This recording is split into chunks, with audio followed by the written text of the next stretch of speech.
Well, fears around the health of the regional banking sector are being reignited again after New York Community Bancorp's recent earnings report pointed to losses in its commercial real estate portfolio. Those struggles have put the commercial real estate market back under the spotlight. Research from Apollo Global Management, the parent company of Yahoo Finance, shows that small banks account for 70% of all outstanding commercial real estate loans.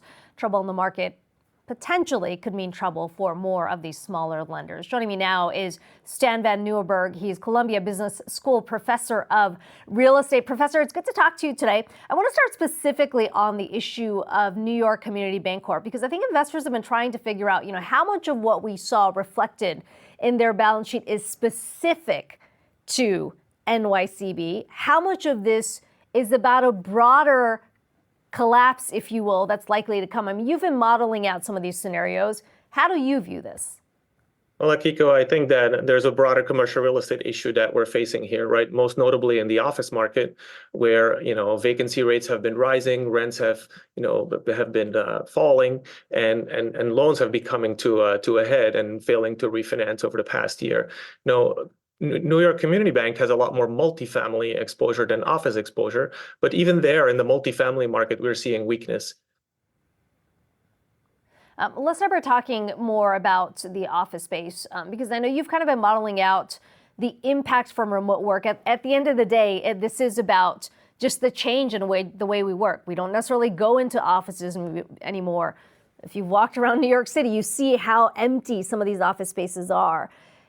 What does that ultimately mean in terms of the decline of the value of some of these spaces? Right. So my research has sort of quantified that, the decline in office demands, due to the combination of remote work, but also higher interest rates, ultimately results in a loss of value of around 50% for commercial property, for office buildings, right? Which is a dramatic decline, and in many cases would wipe out the equity in some of these underlying buildings. And when are we likely to see that? I mean, the concern is, of course, when those loans come due, the payment just isn't going to be there because of that decline in value. I mean, you sort of mentioned that, look, when you think about where tenants are right now, they are in the process of sort of figuring out what that next step should be when they have to renew the leases. At what point does this all sort of become kind of an avalanche? Right. So, I mean, office leases are long-term in nature, right? So even today, there's still a lot of tenants that are serving out their pre-pandemic leases. But over the last 4 years, a lot of tenants have already reduced their office demand. And in a recent survey by CBRE, something like 40% of companies are indicating that they want to cut their office demand even more by a further, 30% or more in the next 3 years, right? So this is sort of a train wreck in slow motion. As these leases are coming up for renewal, a lot of tenants are deciding not to renew them. That causes cash flow issues for the landlords in these buildings. And eventually, when that mortgage comes due, they may not be able to refinance that mortgage. Who's most exposed right now in that scenario? Right. So there's about $6 trillion of commercial real estate debt outstanding. Banks own about half of it. And we know that smaller regional banks own like 70% of all that bank commercial real estate exposure. So that's sort of a natural place to look at smaller regional sized banks like New York Community Bank, but also other banks like Valley Bank, for example. You mentioned multifamily units, certainly a sort of the next concern that investors are watching. What does that scenario look like right now? Right. So multifamily is a little different because, of course, it's not related to remote work. But, like the office market, it has also experienced this, sharp rise in interest rates over the last 2 years. And then we need to remember that multifamily was really red hot in 2021 and 2022 with something like $650 billion of total sales of apartment buildings at record prices. So, there was a lot of froth in the apartment market. A lot of those valuations were premised on ever increasing rental growth. And that rent growth has now basically stopped, or at the very least slowed down. So a lot of those valuations now look frothy in the new environment with lower rent growth and with higher interest rates.